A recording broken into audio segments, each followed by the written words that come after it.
perdido, porque sou um homem de lábios impuros e habito no meio de um povo de impuros lábios. Louvado seja o nome do Senhor. Os meus olhos viram o Rei, o Senhor dos exércitos. É isso que os escolhidos precisam ver. Aleluia. Eu quero abrir parênteses para pregar algo nessa noite, com exclusividade para os escolhidos, para os chamados e para os separados por este Rei dos Reis e Senhor dos Senhores.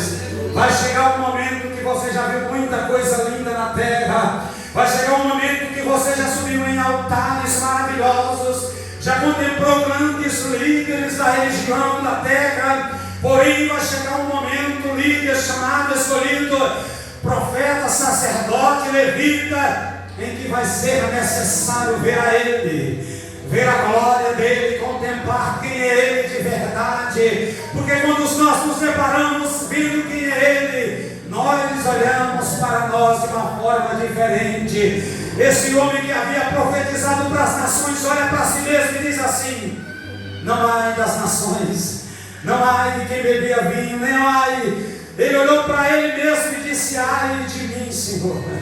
Oh, glória a Deus, ai de mim, louvado seja Deus. O verso de número 5, bendito seja o nome do Senhor Jesus. O verso de número 5 e 6, então disse eu: ai de mim, estou perdido, porque sou homem de lábios impuro, no meio de um povo de impuros lábios, e os meus olhos viram o Senhor dos exércitos. Verso 6 diz assim, igreja: então um dos serafins voou para mim, trazendo na sua mão uma brasa viva, que tirara do altar com uma tenaz. E diz assim o verso 7, com a brasa tocou na minha boca e disse: eis que ela tocou os teus lábios, a tua iniquidade foi tirada e perdoado o teu pecado. Bendito seja o nome do Senhor. Chega o momento desse encontro, irmãos, e nós não podemos fugir dele. Quando o homem olha para si mesmo, para a sua vida, para o seu pecado, para a sua nudez, porque o pecado nada é mais para o homem do que a sua nudez. Observe que quando Adão pegou, ele se escondeu. E quando Deus chegou no jardim, Adão estava escondido. Antes nunca havia acontecido isso. Eu acredito que Isaías teve medo de morrer quando teve essa visão. Eu acredito que muitos de nós trememos, e trememos até hoje, porque sabemos que essa chamada não é nossa, não pertence a nós. O Evangelho de João, capítulo 15, o verso 16 diz: não fosse vós que vos escolhestes a mim, mas eu vos escolhi a vós e vos nomeei para que vades e deis frutos. Então muitos de nós que aqui estamos, se não todos, temos sim uma chamada específica, diferente, mas é necessário, irmãos, olharmos para esse Deus. A qualquer momento ele se revela, como ele se revelou para o profeta Isaías. E chegará um momento em que eu vou olhar para mim mesmo, e eu vou me deparar com a grandeza desse Deus, com a glória desse Deus, e eu vou me deparar e parar, e refletir sobre aquilo que Deus já fez na minha vida. E uma hora as coisas vão ter que se cumprir, irmãos, e vão ter que acontecer da forma e da maneira em que Ele já preparou.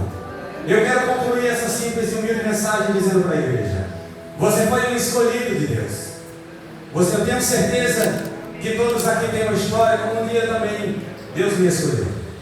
E Deus me arrancou do lamaçal do pecado, de um tremedal de lama. A história é longa, mas para encurtar o caminho, certo dia, aquela mulher que está ali, a minha esposa, a missionária Sheila, ainda aqui no Recanto Verde do Sol em São Paulo, que eu sou do Pernambuco, e chegando aqui, meu pastor presidente, eu estava envolvido em algumas coisas erradas, a bebida era uma dessas, e completamente longe da família, longe dos familiares. Eu era aquele tipo de pessoa que, como a nossa irmã missionária Elza aqui citou, era aquela pessoa que gostava de ficar calada, de parecer tudo calado. E certo dia Deus preparou para mim uma esposa, e a missionária Sheila chegou na minha vida como um anjo de Deus na minha vida.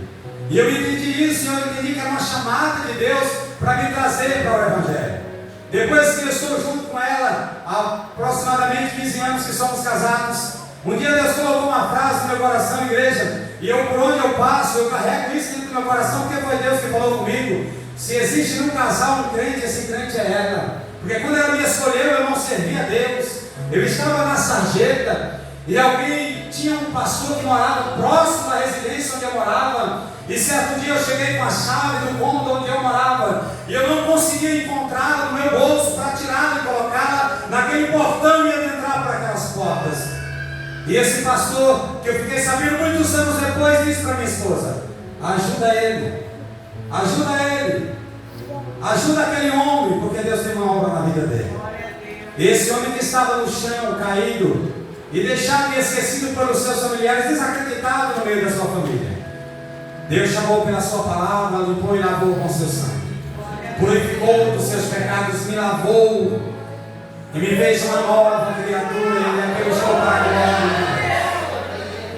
E da mesma forma que ele tocou nos lábios do profeta Isaías, ele também tocou nos lábios desse puro homem que vos prega esta poderosa e santa palavra nessa noite. Eu jamais imaginaria em um dia pregoar a palavra desse Deus. Agora um dia eu zombava dos crentes que por ali passavam no Pernambuco onde eu residia. Mas eu não sabia que Deus estava trabalhando e me tirando do Pernambuco e trazendo para São Paulo para escrever histórias novas, páginas novas, e me colocar no meio de uma geração santa, de um povo eleito e sacerdócio real. Por isso eu quero dizer nessa noite, você que é um escolhido, levanta a tua cabeça nessa noite. Há um Deus que te conhece, um Deus que me conhece. E eu quero te dizer que se for necessário mudar a rota, se for necessário mudar a trajetória, ele muda. Mas o propósito ele vai cumprir. Ele arrancou o pastor presidente da sua terra natal. Ele arrancou muitos dos senhores e das senhoras que aqui estão. Eu tenho certeza que não todos que estão aqui são de São Paulo. Mas ele tem concluído esta boa e grande obra para que o nome dele seja glorificado. Aquele que nos chamou é fiel, e aquele que começou a boa obra, ele está aperfeiçoando nessa noite. Eu glorifico a Deus por esta oportunidade. Eu glorifico a Deus por estar de pé, porque eu sei de onde Ele me tirou. Eu sei a palavra que me alcançou. E é por isso que eu glorifico a esse Deus de dia e de noite. Não cesse de buscar a Ele. Não cesse de buscar a presença desse Deus Todo-Poderoso. Foi necessário Deus se revelar para o seu profeta. Sabe por quê? Porque ele estava preso agora terrena. E no ano em que o rei Uzias morre, ele se apresenta para Deus. Às vezes é necessário uma morte, às vezes é necessário uma perca.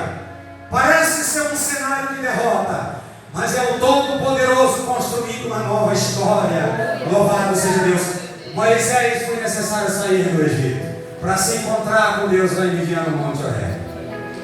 Vai ser necessário mudar a rota em algumas vezes da nossa vida.